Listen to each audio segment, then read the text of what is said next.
Good morning. Good morning. This is Kenneth Joyner, and we are here with Morning Joy Mental Notes. I thank you all for tuning in, and it's a new year. It's 2023. This is my first time being with you all on this side of the year, and we have an exciting episode for you today, just talking about New Year's resolutions and how we can make those lifestyle changes that we seem to always plan for every year, but we might not be able to just lock those things in. So we're going to talk about some ways that we can maybe approach New Year's resolutions from a different angle so we can make sure that they stick.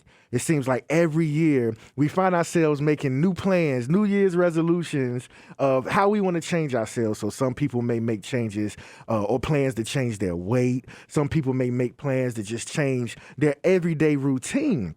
And a lot of times we find ourselves starting off very strong, and then eventually we find ourselves falling back into those old plans or those old patterns, right? So we want to talk about today how we can attack these New Year's resolutions, plan them accordingly, and then put ourselves in a better position to succeed at the plans that we place.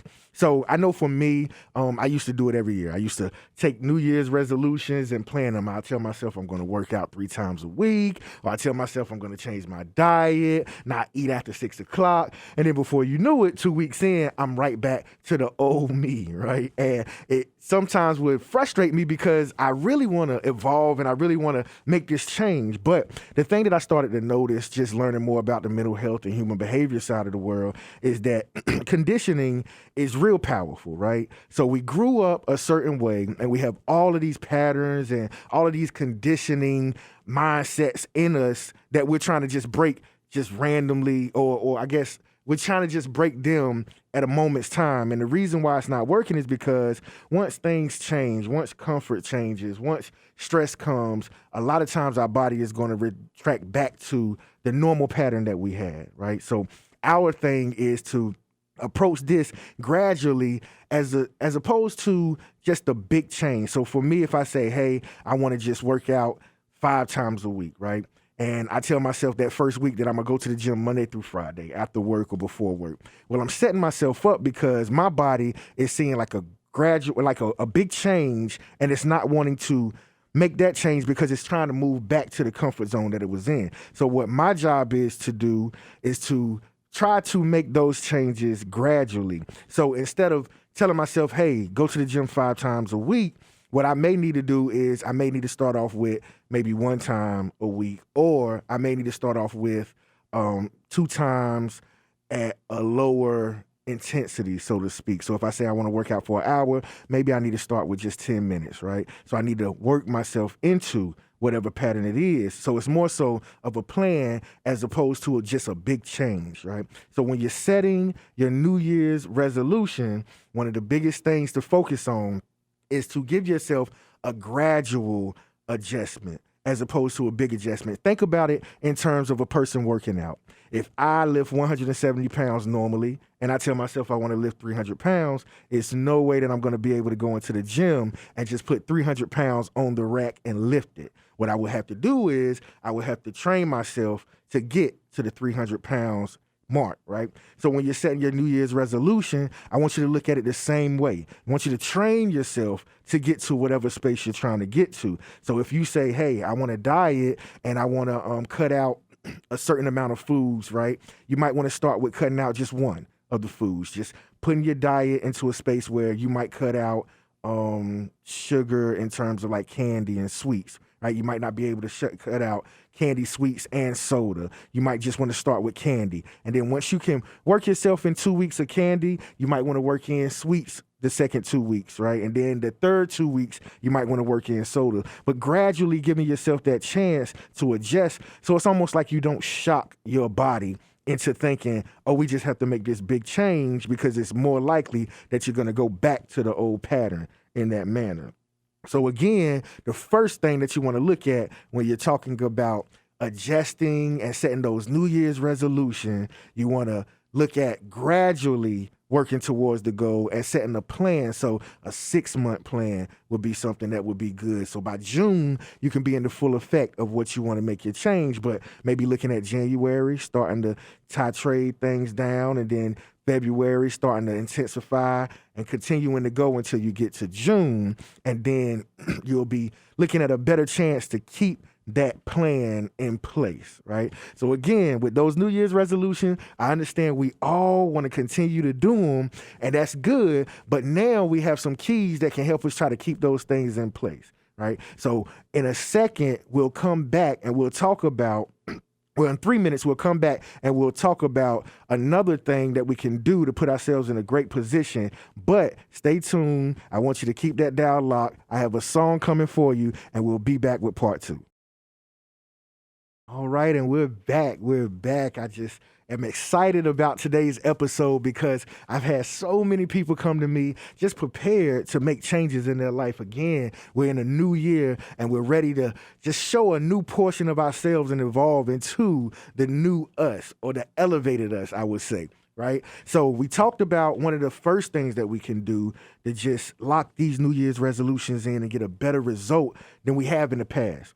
One of the other things that I wanted to kind of highlight is the fact that routine and structure is real important when it comes to making changes, but really because it sends certain messages to your mind. So I wanted to focus on the fact that your mind is like a computer. And I think we talked about that in the previous episode. It's like a computer. So it downloads information based off of what you feed it, right? So if you're thinking a thing, you're processing it one way.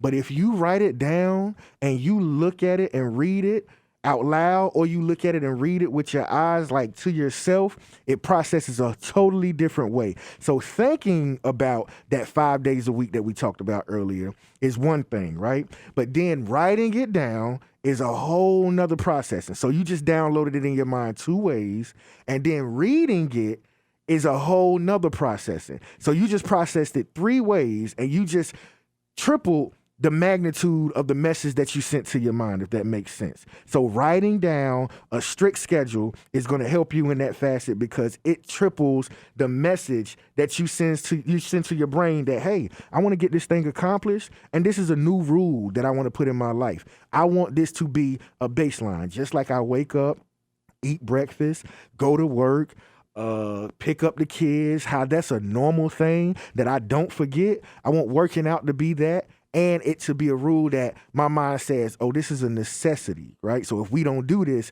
then something is off. And it starts to put it into your bank as a necessity. It starts to put it into your bank as a must do, if that makes sense, right? So sending that message to your brain through routine and structure is one thing. And then also what it does is it takes something off of your shoulders. So it's one less thing that you have to actually walk around with, right? So sometimes our regimen of change can cause struggle for us because it's just a lot. Like, we go through a lot during the day, so we can feel overwhelmed. But research shows that if we write things down, then it sends the message to the mind that we don't have to hold this information because we have it somewhere.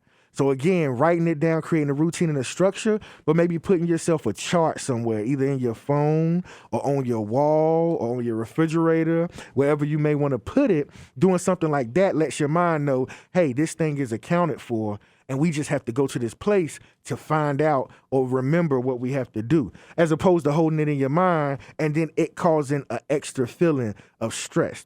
One of the things that I think people overlook is the fact that stress doesn't yell at you when it comes. Sometimes it can catch you on accident, right? So the more we put our mind in position that we have stuff organized, the more it doesn't have to try to handle that stress, and then that hidden stress doesn't show up. Sometimes we can become overwhelmed and it can hit you like a ton of bricks, and you're looking like, why am I feeling so down and so weighed down? And it was there, but we were just moving so much that we didn't realize how much we had on our plate.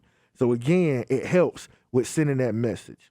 So that's another thing that can help us with our New Year's resolutions and our plans for evolution, right? So another tip that can help us is figuring out your motivation, right? So understand that we get ideas from others, but we're all unique.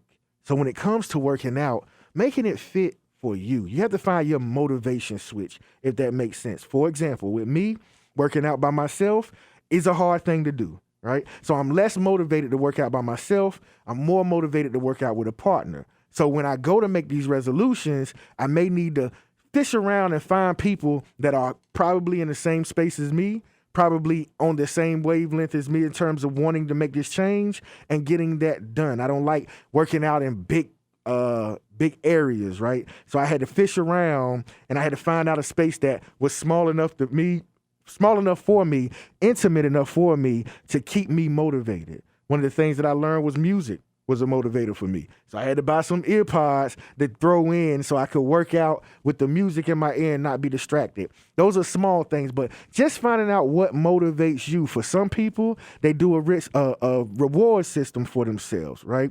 So what they'll do is they'll tell themselves if they work out, they're able to do this, that, and the third. Or if they work out, they're able to eat something for themselves, right? So just finding out what your motivation is. So again, I hope that these have helped you to get yourself in position for those New Year's resolutions that you set. And we'll get ready to close out. But before we close out, I do want to just highlight and point out and say happy birthday to Sheila Lee as she celebrates her birthday in February all month long, right? So happy birthday to her. And we are just happy and excited for her to be celebrating another year. We're happy and excited for us to be going into another year. And we will be excited for the tips that we're going to be able to use to complete our New Year's resolutions. So as we get ready to close, I wish you a blessed 2023, and I thank you for tuning in to Morning Joy Mental Notes. See you next time.